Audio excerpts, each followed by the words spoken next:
করার জন্য আমাদেরকে নবীজির জীবনীটা জানতে হবে, নবীজির আদর্শটা জানতে হবে, নবীর সুন্নাহগুলো সম্পর্কে জানতে হবে। যদি নবীর সুন্নাহগুলো সম্পর্কে আমরা জানতে পারি, তবে নবীর প্রতি আমাদের অনুকরণটাও বেড়ে যাবে। নবীজি সাল্লাল্লাহু আলাইহি ওয়াসাল্লাম আমাদের জীবনের জন্য একটা আইডল। নবীজি সাল্লাল্লাহু আলাইহি ওয়াসাল্লাম আমাদের চরিত্রের জন্য একটা উত্তম চরিত্র। আল্লাহ তাআলা বলেন, ওয়া মা আরসালনাকা ইল্লা রাহমাতাল লিল আলামিন। ও নবী, আমি আপনাকে রাহমাতুল লিল আলামিন হিসেবে দুনিয়ার জমিনে প্রেরণ করলাম। দুনিয়ার জমিনটাকে আপনি রহমত হিসেবে প্রেরণ করলাম, আপনাকে দুনিয়ার জমিনের রহমত প্রচার করার জন্য। আল্লাহ তাআলা পবিত্র কোরআনের বিভিন্ন জায়গায় নবীজি সাল্লাল্লাহু আলাইহি ওয়াসাল্লামের চরিত্র সম্পর্কে বলেন, আপনার চরিত্র হলো সর্বোচ্চ দামি, সবচেয়ে সুন্দর। অর্থাৎ নবীজি সাল্লাল্লাহু আলাইহি ওয়াসাল্লামের যে চরিত্রটা রয়েছে, এই চরিত্রটাকে যদি আমাদের জীবনের মধ্যে আমরা অ্যাকসেপ্ট করে নিতে পারি, আমাদের জীবনের সাথে যদি তাল মিলিয়ে নিতে পারি, তাহলে সামনের জীবনের যেই মুহূর্তগুলো রইল, এগুলো আমরা আল্লাহ তাআলাকে ভালোবাসার মধ্যে থেকেই আমাদের জীবনে আর কেউ বাধা দিতে পারবে না। নবীজি সাল্লাল্লাহু আলাইহি ওয়াসাল্লাম আমাদেরকে কেমন ভালোবাসতেন? নবীজি সাল্লাল্লাহু আলাইহি ওয়াসাল্লাম মসজিদুন নববীর মধ্যে বসে সাহাবায়ে কেরামদেরকে কোরআন থেকে তেলাওয়াত করতেছেন, কোরআন থেকে তেলাওয়াত করে শোনাচ্ছেন। কি তেলাওয়াত করতেছেন? সাহাবায়ে কেরাম রাদিয়াল্লাহু তাআলা আনহু আজমাইনদেরকে রাসূলুল্লাহ সাল্লাল্লাহু আলাইহি ওয়াসাল্লাম ইব্রাহিম আলাইহিস সালামের জীবনী শোনাচ্ছেন। ইব্রাহিম আলাইহিস সালামের জীবনী। ইব্রাহিম আলাইহিস সালাম আল্লাহ তাআলার কাছে বললেন, রব্বি ইন্নাহুন্না আদলাল্না কাসীরাম মিনান নাস ফামান তাবিআনি ফাইন্নাহু মিন্নি ওয়া মান আসানি ফাইন্নাকা গফুরুর রহিম। ইব্রাহিম আলাইহিস সালাম আল্লাহ তাআলার কাছে বলতেছেন, আল্লাহ, এই মূর্তিগুলো মানুষদেরকে পথচ্যুত করে ফেলছে, এই মূর্তিগুলো মানুষদেরকে আপনার দল থেকে ফিরিয়ে নিয়েছে। মানুষ মূর্তি পূজার করার কারণে আপনার দল থেকে তারা ফিরিয়ে আসছে। মানুষগুলো মূর্তি পূজার করার কারণে আপনার পূজা করতে পারতেছে না, আপনাকে মানতে পারতেছে না। ফামান তাবিআনি, যারা আমাকে অনুসরণ করে তারা তো আমার উম্মত। ওয়া মান আসানি, যারা আমাকে অনুসরণ করে না, ফাইন্নাকা গফুরুর রহিম। আল্লাহ তাআলাকে ইব্রাহিম আলাইহিস সালাম কেমন জানি বলতে চায়, আল্লাহ, যারা আমাকে অনুসরণ করলো তারা তো আমার উম্মত, তারা তো জান্নাতে, আর যারা আমার অনুসরণ করলো না তারাই তো আমার উম্মত। অর্থাৎ ইব্রাহিম আলাইহিস সালাম কেমন জানি বলতে চায়, আল্লাহ, যারা আমাকে অনুসরণ করছে তারা তো আমার উম্মত, তাদেরকে আপনি ক্ষমা করে দিবেন। যারা আমাকে অনুসরণ করলো, ওয়া মান আসানি, যারা আমাকে অনুসরণ করলো না, তারাও তো আমার উম্মত, আপনার বান্দা। অর্থাৎ ফাইন্নাহু গফুরুর রহিম। আর যদি আপনি তাদেরকে ক্ষমা করে দেন, আপনি হলেন গফুরুর রহিম, আপনার কোনো সমস্যা হবে না। ইব্রাহিম আলাইহিস সালাম তার গুনাহগার উম্মতদের জন্য ক্ষমা চাইতেছেন। মাঝে মাঝে এমনটা হয়, নবীজি সাল্লাল্লাহু আলাইহি ওয়াসাল্লাম সহ যত নবী করিম সাল্লাল্লাহু আলাইহি ওয়াসাল্লাম, নবী করিম সাল্লাল্লাহু আলাইহি ওয়াসাল্লাম সহ যত নবীজন আসলেন, সকলে তার গুনাহগার উম্মতদের জন্য আল্লাহ তাআলার কাছে বিভিন্নভাবে ক্ষমা চাইলেন। কেন ক্ষমা চাইলেন? নবীরা কেন তার গুনাহগার উম্মতদের জন্য ক্ষমা চাইলেন? মনে করেন একজন ব্যক্তির 3টা সন্তান, 2 সন্তান বড় ভালো, 1 সন্তান হলো খারাপ। 2 সন্তানের জন্য তার যেমন ভাবে মায়া হবে, তার খারাপ সন্তানটার জন্য তার আরো বেশি মায়া হয়। কেননা খারাপ সন্তানটা বাহিরের মধ্যে যদি কারোর সাথে কোনো খারাপ আচরণ করে ফুরকো মিটা সবাত কো বতায়া বলগল উলা বিকমালিহি كشفته جاء بجماله حسنت جميع خصاله صلوا عليه وآله। আল্লাহ পাক রব্বুল আলামিনের দরবারে লাখ কোটি শুকরিয়া যে মহান মাওলা মুনিব আমাদেরকে দুনিয়ার সমস্ত কাজ থেকে বিরত রেখে, দুনিয়ার সমস্ত ফিতনা ফাসাদ থেকে বিরত রেখে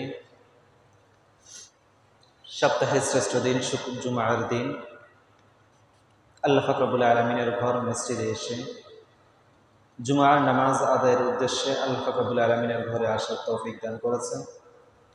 এই জন্য মহান রবের দরবারে লাখ কোটি শুকরিয়া জ্ঞাপন করছি। আলহামদুলিল্লাহ।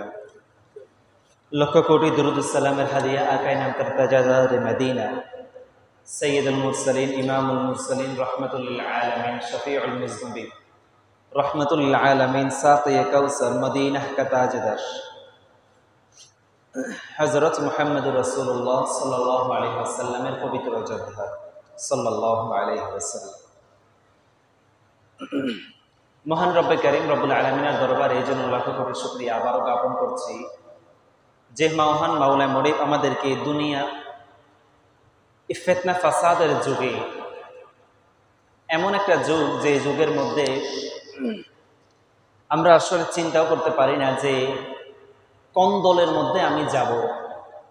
যে রসুলের ঘোষণা অনুযায়ী ৭৩টি দল, ৭৩ দল থেকে ৭২ দলটি জাহান্নামে যাবে, একটা দল জান্নাতে যাবে। সে একটা দলটা আমি কীভাবে সিলেক্ট করতে পারি সেটাই আমরা বলতে পারি না বর্তমানে।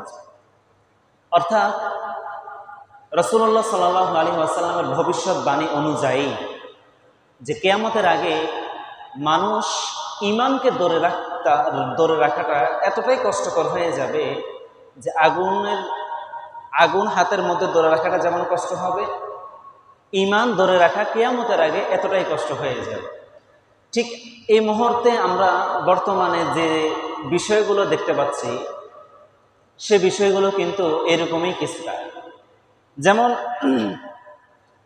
ইসলামিক দলের অভাব নেই বাংলাদেশ। বিশ্বের অন্য কোনো দেশে এমন আছে কিনা জানি না, তবে বাংলাদেশে ইসলামিক দলের যে অভাব নেই, আলহামদুলিল্লাহ আমাদের বাংলাদেশে অধিক আলেম সমাজের অভাব নেই। এই জন্য ইসলামিক দলেরও অভাব নেই আলহামদুলিল্লাহ। তো ইসলামিক দলের অভাব নেই ঠিক আছে, তবে সবাই মনে করে যে আমার দলই সঠিক, আমার দলে হক, আর বাকি সবাই বাতিল। সমস্যাটা হচ্ছে এই জায়গায়। তো মানুষ সব দলকে বাদ দিয়ে একটা দলকে সিলেক্ট করছিল একটা সময়, সেই দলটা হলো তাবলীগে জামাত। মানুষ মাহফিলে গিয়ে এতটাই স্বস্তি পেত না, ঘরের মধ্যে এতটা স্বস্তি পেত না যতটা স্বস্তি তাবলীগ জামাতে গিয়ে মসজিদের মধ্যে বসে স্বস্তিতে নিঃশ্বাস ফেলতে পারত। এরকম একটা সুন্দর একটা তাবলীগ জামাত আমাদের বাংলাদেশের মধ্যে ছিল আলহামদুলিল্লাহ। তবে ২০১৮ সাল থেকে কিংবা ২০১৭ সাল থেকে এই তাবলীগ জামাতটা পার্থক্য হয়ে গেল। তাবলীগ জামাতটা পার্থক্য হলো ঠিক আছে, তবে দোনোটা দল কিন্তু আবার হক না, দোনোটা দল কিন্তু আবার সঠিক না। এই দুই দল থেকে যে কোনো একটা দল কিন্তু আবার বাতিল। দোনোটা দল কখনো সঠিক হয় না। সব দল যদি সঠিক হয় তাহলে তো ৭৩ দল থেকে এক দল জান্নাতে যাবে আর ৭২ দল জাহান্নামে যাবে, যে এমনটা হতো না। তার মানে বোঝা গেল যত দল আছে সব দল থেকে একজনই হক হবে, সবাই হক হবে, যে এমনটাই কথা না। তো মানুষ একটা সময় তাবলীগ জামাতকে এতটাই বিশ্বস্ত মনে করত যে ঘরের মধ্যে বসে শান্তি পেত না, তাবলীগ জামাতে চলে যাইত। আলহামদুলিল্লাহ আমাদের বাংলাদেশে অনেক এমন কোটিপতি মানুষজন আছে যারা সামান্য সময়ের জন্য রেস্ট নেওয়ার জন্য বলেন, বিশ্রাম নেওয়ার জন্য তারা তাবলীগ জামাতে চলে যাইত। এক সপ্তাহ বলেন, 3 দিন বলেন, 2 দিন বলেন, 1 দিন বলেন, এই সময়ের মধ্যে তাবলীগ জামাতে চলে যাইত। এখনো যায় মানুষ। তবে মানুষ সব দলকে যদি বিভ্রান্তকর মনে করত, তাবলীগ জামাতকে সহি মনে করত। তবে একদল বাতিল গোষ্ঠী আইসা এই তাবলীগ জামাতটারে এমনভাবে মানুষের মনের ভিতরে দুইটা দল পার্থক্য করে দিল, সাধারণ মানুষ এখন তাবলীগ জামাত নামটা শুনলেও বলে যে তাবলীগের মধ্যেও ভেজাল। কিরকম ভেজাল? ওই যে ২০১৮ সালের কথা। ২০১৮ সালের মধ্যে আমাদের বাংলাদেশের ঢাকার টঙ্গী ইজতেমার ময়দানে যে হারে মারামারি, খুনাখুনি, যুদ্ধের মতো অবস্থা হলো, এটা দেখার পর থেকে মানুষের তাবলীগ জামাতের প্রতি যে বিশ্বস্ততা ছিল সেটা কমে গেছে। আবার গত কিছুদিন আগে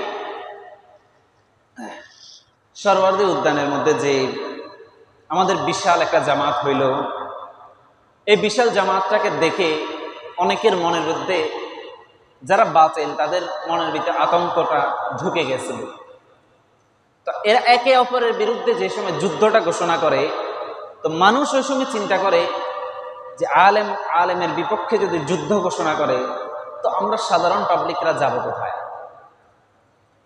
তো কিছু বাতিল গোষ্ঠী আইসা ইসলামের দলগুলোকে বিভ্রান্তকর করে শুধু দলাদলি করে করে ইসলামটাকে এমনভাবে ধ্বংস করে দিছে। ইসলাম ধ্বংস করে নাই, মানে মানুষের মনের ভিতর যে ইসলামের প্রতি যে রেসপেক্টটা ছিল এটা এমনভাবে ধ্বংস করে দিয়েছে, মানুষের মনের ভিতরে এখন একটা ইসলামিক দেশ কায়েম করার জন্য যে একটা দল লাগবে, রাজনৈতিক দল লাগবে, অথবা বলেন খেলাফা প্রতিষ্ঠা করার জন্য যে একটা দলের প্রয়োজন, এটা মানুষ এখন মন থেকে আর চাইবে না। কেন চাইবে না? কোন দলকে আমরা সঠিক মনে করব? সব দলই তো মনে করে যে বলে যে আমি সঠিক। কোন দল বলে যে আমার বাবার নাম কোরআন শরীফের মধ্যে আসতো কোন সময়, যদি কোরআনটা যদি নবীর জামানায় যদি না আইসে, যদি বর্তমানের জামানায় যদি কোরআনটা নাজিল হইতো, আমার বাপ দাদার নাম কোরআনের মধ্যে আসতো, নাউজুবিল্লাহ। তো কোরআনের মধ্যে নবীর নাম, মুসা আলাইহিস সালামের নাম, নবীদের নাম আসে, আবু বকর, ওমর, আলী, ওসমান, এমন সাহাবীদের নাম পর্যন্ত আসে নাই কোরআনে। তবে ওই ব্যক্তি বলে যে আমার বাবার দাদার নাম আসতো যদি কোরআনটা বর্তমানের যুগে নাজিল হইতো।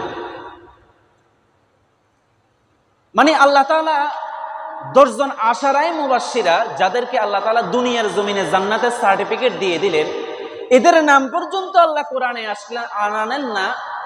যদি বর্তমানের যুগে যদি আল্লাহ কোরআনটা নাজিল করতো, তার ধারণা তার বাপ দাদার নাম কোরআনে আসতো, তাহলে এরা কিভাবে হক হতে পারে?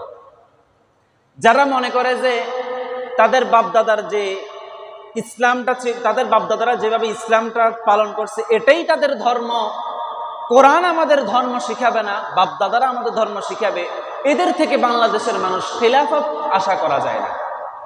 বাংলাদেশের মানুষ খেলাফা আশা করে। এখন একজন খেলাফা প্রতিষ্ঠাকারী একটা দল মানুষ চায়, কিন্তু মানুষ যে চায় এখন কোন দলটাকে চাইবে, এটাই হচ্ছে মানুষের বিভ্রান্তকর একটা অবস্থার মধ্যে ফেলে দেওয়া। তাবলিগ জামাতের মধ্যে যদি দ্বন্দ্ব বেজে যায় তো আর কোন দলকে মানুষ সাপোর্ট করবে?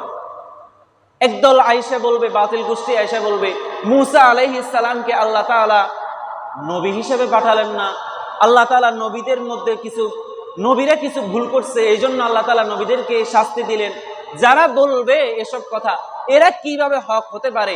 যাদের কাছে নবীদের প্রতি কোনো রেসপেক্ট নাই, নবীদের প্রতি কোনো সম্মান নাই, এরা কোনোভাবে হক হতে পারে না। এরাই হলো চিরন্তন ইসলামের দুশমন, এরাই হলো বাতিল। বিবেক দিয়ে প্রশ্ন করতে হবে সাধারণ মানুষকে, নিজেদেরকে, যে কোন দলকে আমরা সাপোর্ট করবো। এটা শুধু বলে এমনি বসে থাকলে হবে না। এটা হচ্ছে কিয়ামতের আগ মুহূর্ত। এখন বলতে পারেন যে কিয়ামতের আগ মুহূর্তটা কেন বললাম? বর্তমানে আমাদের সমসাময়িক যে বিষয়গুলো আসছে, এগুলো কোনোটা ভালো লক্ষণ না, কিয়ামতের আগ মুহূর্তের লক্ষণ। কিভাবে? এই যে সন্তান মাকে হত্যা করতেছে বগুড়ার জমিনে, সাধারণ 500 টাকার জন্য সন্তান মাকে যদি হত্যা করতে পারে, তা আমরা কাদের থেকে আর আমাদের যে নিরাপত্তা আছে, নিরাপত্তাটা কার থেকে আশা করব? যদি সন্তানের কাছে মায়ের প্রতি নিরাপত্তা না থাকে। ফুলগাজীর জমিনে কিছুদিন আগে ঘটনা, মেয়ে বাবার কাছে নিরাপত্তা নাই, বাবাকে গ্রেফতার করা হচ্ছে মেয়ের মামলার কারণে। তো নিরাপত্তাটা যদি বাবার কাছে আর না থাকে, সন্তানের কাছে না থাকে, আমাদের নিরাপত্তাটা আর কোন জায়গায় থাকবে? এখন আমরা মনে করি যে আমাদের নিরাপত্তাটা আমাদের ঘরে নয়, বরং আমাদের ঘরের বাইরে। কিভাবে? আমরা মনে করি যে ওই মেয়ে তো আমার জন্য কসম খাইলো, কোরআন মাথায় দিয়ে বলল যে আমি তোমাকে কখনো ছেড়ে যাব না, যদি তোমার মা বাবাও তোমাকে ছেড়ে যায় আমি ছেড়ে যাব না। এই কথা বলার পর আমার কিছু ভাইরা এমন আছে যারা মনে করে যে ওই মেয়ের কাছে আমার জীবনের সবচেয়ে মূল্য বেশি, আমার মা বাবার কাছে আমার জীবনের কোনো মূল্য নাই, এই জন্য মা বাবার প্রতি সম্মান শ্রদ্ধাবোধটা কমে গেল একজন মেয়ের, বেগানা মেয়ের কারণে। কারণ হলো কি, ওই মেয়ে তো কসম কেটে বলল যে আমি তোমাকে জীবনে ছেড়ে যাব না। এই সাধারণ একটা মেয়ের জন্য মাকে যদি খুন করা হয়, তা আমাদের নিরাপত্তাটা কোথায়? যে মা তোমাকে জন্ম দিল ওই মাকেও পাইলা না, যে মেয়ের জন্য তুমি তোমার মাকে হত্যা করলা তাকেও পাইলা না। সাধারণভাবে ওর তো এখন ফাঁসি হবে। যদি ওর ফাঁসি হয় তাহলে ও তো মেয়েটাকেও পাইল না, মাটাকেও পাইল না। আমাদের বর্তমান যুবকদেরকে এই ভালোবাসাটা, অর্থাৎ এই যে বেগানা মহিলার প্রতি যে ভালোবাসাটা আমাদের মনের ভিতরে ঢুকাই দিছে, এটা আমাদের যুবক ভাইদের প্রতি মন থেকে এই জিনিসটা উঠানো খুব কষ্টকর হবে। কেন কষ্টকর হবে? ইউটিউব বলেন, ফেসবুক বলেন, ইনস্টাগ্রাম বলেন, যে জায়গায় বলেন না কেন, ঢুকার সাথে সাথে কিন্তু এসব ধরনের কথা ছাড়া, এসব উক্তি ছাড়া কোনো কথা নেই। আপনি একটা ইসলামিক কথা শুনবেন, এই ইসলামের মধ্যে ধোঁকাবাজি কিছু আলেম ঢুকার পর তারাও এগুলাকে হালাল করে দিচ্ছে আমাদের জন্য। এরা হলো ইসলামের নামে ধোঁকাবাজ। আবার এরা ইসলামিক স্কলার হইয়া স্টেজের মধ্যে বসে বসে বক্তব্য দেয় যে আমরা হলাম তাফসিরের কথা বলি, আমরা ভালোবাসার কথা বলি না, ভালোবাসা সুন্দর, ভালোবাসা হালাল, যদি তুমি তা আগলে রাখতে পারো। এইভাবে বিভিন্ন প্রকারের উক্তি দিয়া আমাদের যুবক ভাইদের মনের ভিতরে এইসব হারাম রিলেশনটাকে এমন ভাবে ঢুকাই দিছে, তারা এটা মন থেকে বাইর করতে পারতেছে না। কেমনে বাহির করবে? তাদের ইসলামিক স্কলার যাদেরকে তারা আইডল মনে করে, তারাই বলে যে এসব হালাল, এসব করতে থাকো, সমস্যা নাই। তো স্বাভাবিকভাবে এগুলো আগে ছিল, এখনো আছে। তবে এই ভালোবাসার ভিতরে আবার আরেকটা নোংরা খারাপ একটা ভালোবাসা ঢুকাই দিছে। সেই ভালোবাসাটা হলো সমকামিতা ভালোবাসা। ভালোবাসার আবার লিঙ্গ কি? আবার আরেক দল আইসা ভালোবাসার আবার ধর্ম কি? ভালোবাসার কোনো লিঙ্গেরও প্রয়োজন হয় না, ভালোবাসার আবার কোনো ধর্মেরও প্রয়োজন হয় না। এই জন্য বলে যে তুমি যে ধর্মের হও না কেন, আমি তোমার ভালোবাসার টানে তোমার ধর্ম কবুল করতে রাজি আছি।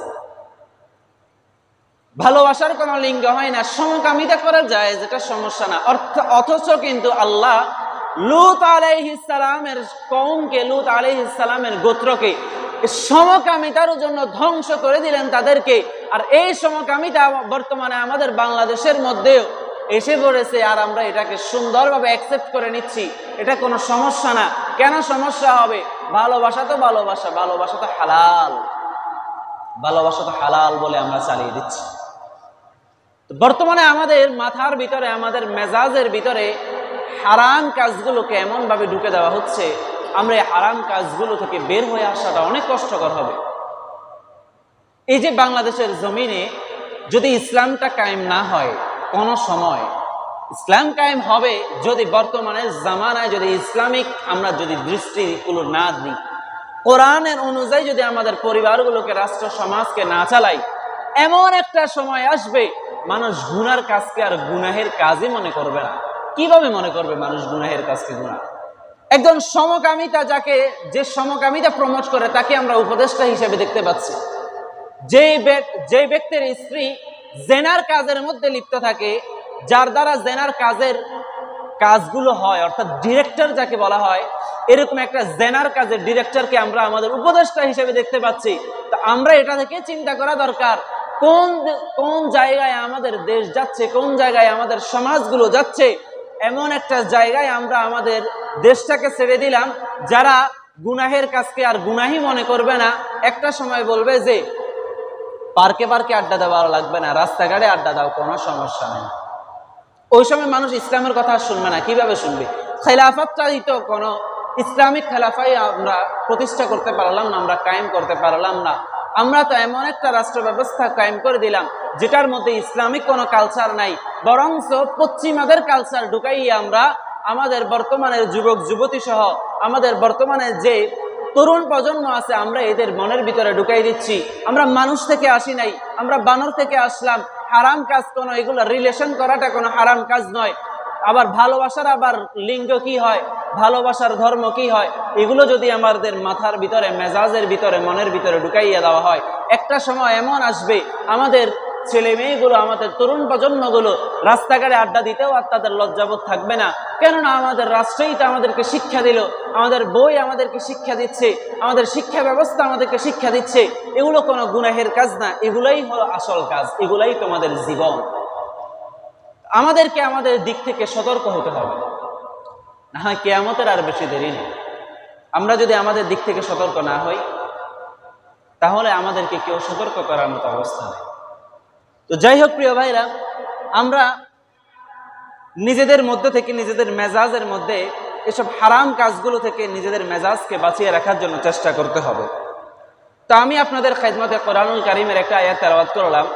আল্লাহ তাআলা পবিত্র কোরআনুল কারীমের ভিতরে ঘোষণা দেন, কুল ইন কুনতুম তুহিব্বুনাল্লাহ ফাত্তাবিউনি ইউহিব্বুকুমুল্লাহ ওয়া ইয়াগফির লাকুম যুনুবাকুম। আমাদের ধারাবাহিক আলোচনার মধ্যে দিয়ে নবীজি সাল্লাল্লাহু আলাইহি ওয়াসাল্লামের সিরাত সম্পর্কে হোক, আমাদের নবীজি সাল্লাল্লাহু আলাইহি ওয়াসাল্লামের সিরাতটা আমরা পার করে আমরা বর্তমানে নবীজি সাল্লাল্লাহু আলাইহি ওয়াসাল্লামের সুন্নাহগুলো সম্পর্কে আমরা আলোচনা করেছিলাম, ধারাবাহিক আলোচনা। তো ধারাবাহিক আলোচনায় আমাদের আজকের আলোচনা হবে এই আয়াত থেকে আমরা ইনশাআল্লাহ ধারাবাহিকভাবে আলোচনা করার চেষ্টা করব ইনশাআল্লাহ।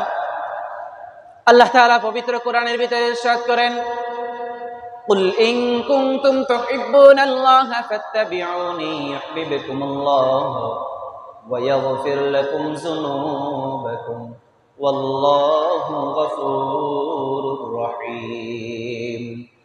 আল্লাহ তাআলা বলেন, কুল, বলেন। কুল শব্দের অর্থ হলো বলেন। আল্লাহ তাআলা আদেশ করলেন বলেন, অর্থাৎ নবীজি সাল্লাল্লাহু আলাইহি ওয়াসাল্লামকে আল্লাহ তাআলা আদেশ করলেন, ও নবী আপনি আপনার উম্মতদেরকে বলে দেন। কুল ইয়া রাসূলুল্লাহ সাল্লাল্লাহু আলাইহি ওয়াসাল্লাম, আপনি বলে দেন, ইন কুনতুম তুহিব্বুনাল্লাহ, আপনার উম্মতেরা যদি আমি আল্লাহকে ভালোবাসতে চাই, আপনার উম্মতেরা যদি আল্লাহ তাআলাকে ভালোবাসতে চায়, তুহিব্বুনাল্লাহ ফাত্তাবিউনি, তারা যেন আপনার অনুকরণ করে। অর্থাৎ আল্লাহ তাআলা পবিত্র কোরআনের আয়াতের মধ্যে ঘোষণা দিলেন, ও নবী আপনি আপনার উম্মতদেরকে জানাইয়া দেন, আপনার উম্মতেরা যদি আমি আল্লাহকে ভালোবাসতে চাই, আল্লাহ তাআলাকে যদি ভালোবাসতে চাই, তারা যেন আপনার অনুসরণ করে। তারা যদি আপনার অনুসরণ করে, আমি আল্লাহকে তারা পেয়ে যাবে। বলি সুবহানাল্লাহ। অর্থাৎ আল্লাহ তাআলা মানুষদেরকে বলে দিলেন, তোমরা নবীর অনুসরণ করো, তোমরা নবীর অনুসরণ করো, অনুকরণ করো। নবীর জীবনটাকে তোমরা তোমাদের জীবনের সাথে একত্রিত করে নাও, কোরআনটাকে তোমাদের সাথে জীবনের সাথে একত্রিত করে নাও। তোমরা যদি তোমাদের জীবনের মধ্যে নবীর আদর্শটা ঢুকাইতে পারো, তোমাদের জন্য আমি আল্লাহকে ভালোবাসাটা কঠিন কোনো কাজ হবে না। অর্থাৎ নবীজি সাল্লাল্লাহু আলাইহি ওয়াসাল্লামকে অনুসরণ আমরা কিভাবে করব? নবীকে অনুকরণ আমরা কিভাবে করব? নবীকে তো আমরা দেখলাম না। নবীকে দেখলেন আবু বকর, ওমর, আলী, ওসমান সহ নবীর সাহাবায়ে কেরামগণ দেখলেন। আমরা তো নবীজি সাল্লাল্লাহু আলাইহি ওয়াসাল্লামকে দেখলাম না। তো নবীজি সাল্লাল্লাহু আলাইহি ওয়াসাল্লামকে অনুকরণ যদি করতে হয় তো করবটা কিভাবে? যাকে দেখা যায় তাকে অনুসরণ করা যায়, যাকে দেখা যায় তাকে ভালোবাসা যায়, যাকে দেখা যায় না তাকে কিভাবে ভালোবাসবো, তাকে কিভাবে অনুসরণ করব? আল্লাহ তাআলা পবিত্র কোরআনের ভিতরে ইরশাদ করেন, কুল ইন কুনতুম তুহিব্বুনাল্লাহ ফাত্তাবিউনি ইউহিব্বুকুমুল্লাহ ওয়া ইয়াগফির লাকুম যুনুবাকুম। তারা যদি আপনার অনুসরণ করে, আমি আল্লাহকে তারা ভালোবাসতে পারবে। এখন তারা যদি আপনার অনুসরণ করে, নবীজির অনুসরণ করার জন্য আমাদেরকে নবীজির জীবনীটা জানতে হবে, নবীজির আদর্শটা জানতে হবে, নবীর সুন্নাহগুলো সম্পর্কে জানতে হবে। যদি নবীর সুন্নাহগুলো সম্পর্কে আমরা জানতে পারি, তবে নবীর প্রতি আমাদের অনুকরণটাও বেড়ে যাবে। নবীজি সাল্লাল্লাহু আলাইহি ওয়াসাল্লাম আমাদের জীবনের জন্য একটা আইডল। নবীজি সাল্লাল্লাহু আলাইহি ওয়াসাল্লাম আমাদের চরিত্রের জন্য একটা উত্তম চরিত্র। আল্লাহ তাআলা বলেন, ওয়া মা আরসালনাকা ইল্লা রাহমাতাল লিল আলামিন, ও নবী আমি আপনাকে রহমাতুল লিল আলামিন হিসেবে দুনিয়ার জমিনে প্রেরণ করলাম। দুনিয়ার জমিনটাকে আপনি রহমত হিসেবে প্রেরণ করলাম, আপনাকে দুনিয়ার জমিনের রহমত প্রচার করার জন্য।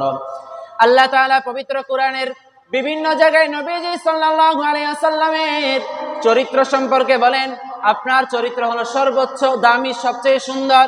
অর্থাৎ নবীজি সাল্লাল্লাহু আলাইহি ওয়াসাল্লামের যে চরিত্রটা রয়েছে, এই চরিত্রটাকে যদি আমাদের জীবনের মধ্যে আমরা অ্যাকসেপ্ট করে নিতে পারি, আমাদের জীবনের সাথে যদি তাল মিলিয়ে নিতে পারি, তাহলে সামনের জীবনের যেই মুহূর্তগুলো রইল, এগুলো আমরা আল্লাহ তাআলাকে ভালোবাসার মধ্যে থেকেই আমাদের জীবনে আর কেউ বাধা দিতে পারবে না।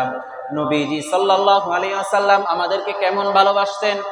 নবীজি সাল্লাল্লাহু আলাইহি ওয়াসাল্লাম মসজিদুন নববীর মধ্যে বসে সাহাবায়ে কেরামদেরকে কোরআন থেকে তেলাওয়াত করতেছেন, কোরআন থেকে তেলাওয়াত করে শোনাচ্ছেন। কি তেলাওয়াত করতেছেন? সাহাবায়ে কেরাম রাদিয়াল্লাহু তাআলা আনহু আজমাইনদেরকে রাসূলুল্লাহ সাল্লাল্লাহু আলাইহি ওয়াসাল্লাম ইব্রাহিম আলাইহিস সালামের জীবনী শোনাচ্ছেন। ইব্রাহিম আলাইহিস সালামের জীবনী। ইব্রাহিম আলাইহিস সালাম আল্লাহ তাআলার কাছে বললেন, রব্বি ইন্নাহুন্না আদলাল্না কাসীরাম মিনান নাস ফামান তাবিআনি ফাইন্নাহু মিন্নী ওয়া মান আসানি ফাইন্নাকা গফুরুর রহিম। ইব্রাহিম আলাইহিস সালাম আল্লাহ তাআলার কাছে বলতেছেন, আল্লাহ, এই মূর্তিগুলো মানুষদেরকে পথচ্যুত করে ফেলছে, এই মূর্তিগুলো মানুষদেরকে আপনার দল থেকে ফিরিয়ে নিয়েছে। মানুষ মূর্তি পূজার করার কারণে আপনার দল থেকে তারা ফিরিয়ে আসছে। মানুষগুলো মূর্তি পূজার করার কারণে আপনার পূজা করতে পারতেছে না, আপনাকে মানতে পারতেছে না। ফামান তাবিআনি, যারা আমাকে অনুসরণ করে তারা তো আমার উম্মত। ওয়া মান আসানি, যারা আমাকে অনুসরণ করে না, ফাইন্নাকা গফুরুর রহিম। আল্লাহ তাআলাকে ইব্রাহিম আলাইহিস সালাম কেমন জানি বলতে চায়, আল্লাহ, যারা আমাকে অনুসরণ করলো তারা তো আমার উম্মত, তারা তো জান্নাতে, আর যারা আমার অনুসরণ করলো না তারাই তো আমার উম্মত। অর্থাৎ ইব্রাহিম আলাইহিস সালাম কেমন জানি বলতে চায়, আল্লাহ, যারা আমাকে অনুসরণ করছে তারা তো আমার উম্মত, তাদেরকে আপনি ক্ষমা করে দিবেন। যারা আমাকে অনুসরণ করলো, ওয়ামান আসানি, যারা আমাকে অনুসরণ করলো না, তারাও তো আমার উম্মত, আপনার বান্দা। অর্থাৎ ফাইন্নাহু গফুরুর রহিম। আর যদি আপনি তাদেরকে ক্ষমা করে দেন, আপনি হলেন গফুরুর রহিম, আপনার কোনো সমস্যা হবে না। ইব্রাহিম আলাইহিস সালাম তার গুনাহগার উম্মতদের জন্য ক্ষমা চাইতেছেন। মাঝে মাঝে এমনটা হয়, নবীজি সাল্লাল্লাহু আলাইহি ওয়াসাল্লাম সহ যত নবী করিম সাল্লাল্লাহু আলাইহি ওয়াসাল্লাম, নবী করিম সাল্লাল্লাহু আলাইহি ওয়াসাল্লাম সহ যত নবীজন আসলেন, সকলে তার গুনাহগার উম্মতদের জন্য আল্লাহ তাআলার কাছে বিভিন্নভাবে ক্ষমা চাইলেন। কেন ক্ষমা চাইলেন? নবীরা কেন তার গুনাহগার উম্মতদের জন্য ক্ষমা চাইলেন? মনে করেন একজন ব্যক্তির 3টা সন্তান, 2 সন্তান বড় ভালো, 1 সন্তান হলো খারাপ। 2 সন্তানের জন্য তার যেমন ভাবে মায়া হবে, তার খারাপ সন্তানটার জন্য তার আরো বেশি মায়া হয়। কেননা খারাপ সন্তানটা বাহিরের মধ্যে যদি কারোর সাথে কোনো খারাপ আচরণ করে ফেলে, বাহিরে কারোর সাথে যদি কারো মারামারি করে, তাহলে সর্বপ্রথম যার কাছে বিচার দেওয়া হবে তারাই হলো তার মা বাবা।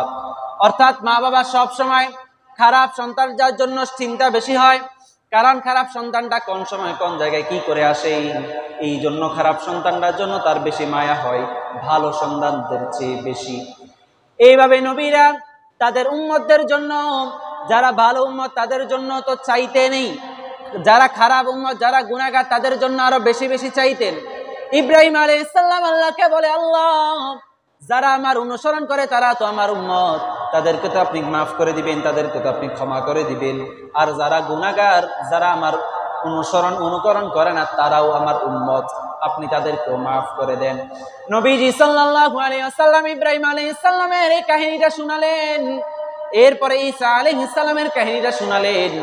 ঈসা আলাইহিস সালাম আল্লাহ তাআলাকে বলে, আল্লাহ, যারা আমার অনুকরণ করে তারা আমার উম্মত, আর যারা আমার অনুসরণ করে না তারাও আমার উম্মত।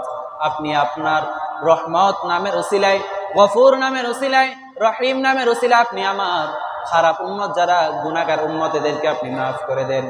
নবীজি সাল্লাল্লাহু আলাইহি ওয়াসাল্লাম 2 নবীর উম্মতদের জন্য দোয়া করা দেখে নবীজি সাল্লাল্লাহু আলাইহি ওয়াসাল্লাম এবার তার উম্মতদের জন্য মহব্বতের জোশ উঠে গেছে।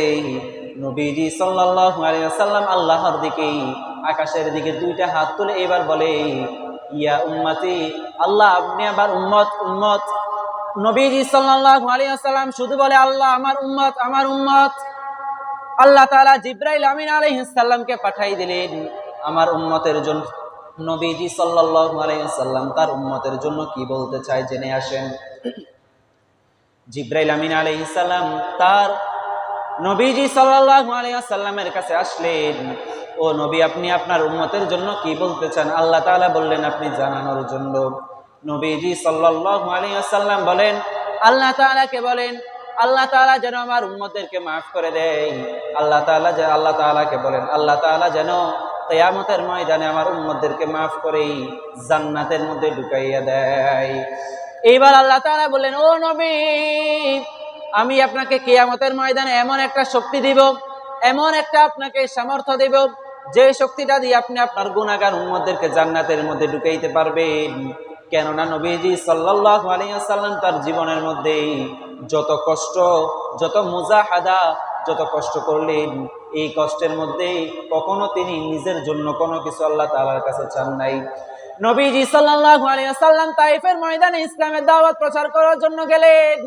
নবীজি সাল্লাল্লাহু আলাইহি ওয়াসাল্লাম তাইফের ময়দানে যে সময় ইসলামের দাওয়াত প্রচার করলেন, কাফেরেরা আমার নবীর বিরুদ্ধে ষড়যন্ত্র করে।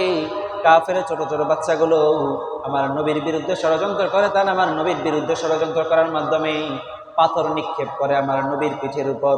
নবীজি সাল্লাল্লাহু আলাইহি ওয়াসাল্লাম বারবার মাথা ঘুরায় পড়ে যায়, কিন্তু একবারও তাইফবাসীর জন্য বদদুয়া করেন নাই। তিনি আল্লাহ তাআলার কাছে উল্টা আরো বললেন, আল্লাহ আপনি তাইফবাসীকে হেদায়েত দান করেন, আপনি তাইফবাসীকে হেদায়েত দান করার মাধ্যমে ইসলামের পথে আপনি তাদেরকে এনে দেন। নবীজি সাল্লাল্লাহু আলাইহি ওয়াসাল্লাম তার জীবনের মধ্যে যত কষ্টগুলো মুহূর্ত ছিল, এগুলোর মধ্যে যেহেতু নিজের জন্য কিছু চান নাই, এই জন্য আল্লাহ তাআলা কিয়ামতের ময়দানে এমন একটা শক্তি দিবেন আমার নবীকে। আল্লাহ তাআলার নবী বিশ্বনবী সাল্লাল্লাহু আলাইহি ওয়াসাল্লাম তার গুনাহগার উম্মতদেরকে বাছাই করে করে জান্নাতের মধ্যে নিয়ে যাবেন, বলি সুবহানাল্লাহ। এই নবীজি সাল্লাল্লাহু আলাইহি ওয়াসাল্লামের ভালোবাসাটা পেতে হলে, নবীজি সাল্লাল্লাহু আলাইহি ওয়াসাল্লামের এই ভালোবাসাটা পেতে হলে, ওই দিন যদি জান্নাতের মধ্যে যাইতে হয়, নবীজির অনুসরণের মাধ্যমে আমাদেরকে আমাদের দুনিয়ার জমিনের যে জীবনটা আছে, এই জীবনটাকে নবীজি সাল্লাল্লাহু আলাইহি ওয়াসাল্লামের অনুসরণীয় মাধ্যমে যদি চালাইতে পারি, আল্লাহ তাআলার ভালোবাসাও পাওয়া যাবে, নবীর ভালোবাসাটাও পাওয়া যাবে। এই ভালোবাসার মধ্য দিয়ে আমরা আমাদের জান্নাতে চলে যাব, বলি সুবহানাল্লাহ। তাহলে দুনিয়ার জমিনে আমাদেরকে আল্লাহর ভালোবাসাটা পেতে হলে আল্লাহর কোরআনের আয়াত অনুযায়ী নবীর অনুসরণ যদি করি, তাহলে আল্লাহ তাআলার ভালোবাসাটা পাবো। আর আল্লাহ তাআলার ভালোবাসা পাইলে, নবীর অনুসরণের মাধ্যমে নবীর ভালোবাসাটা পাইলে, ওই কিয়ামতের ময়দানে আমাদের জন্য জান্নাতে যাওয়ার জন্য আর কোনো বাধা থাকবে না। তাহলে আমাদেরকে আগামী দুনিয়ার আমাদের যে জীবনটা আছে, এই জীবনটাকে আমাদেরকে নবীজি সাল্লাল্লাহু আলাইহি ওয়াসাল্লামের অনুসরণের মধ্য দিয়ে চালাইতে হবে। ইনশাআল্লাহ তাআলা আমাদেরকে কবুল করেন, সকলে বলে আমিন।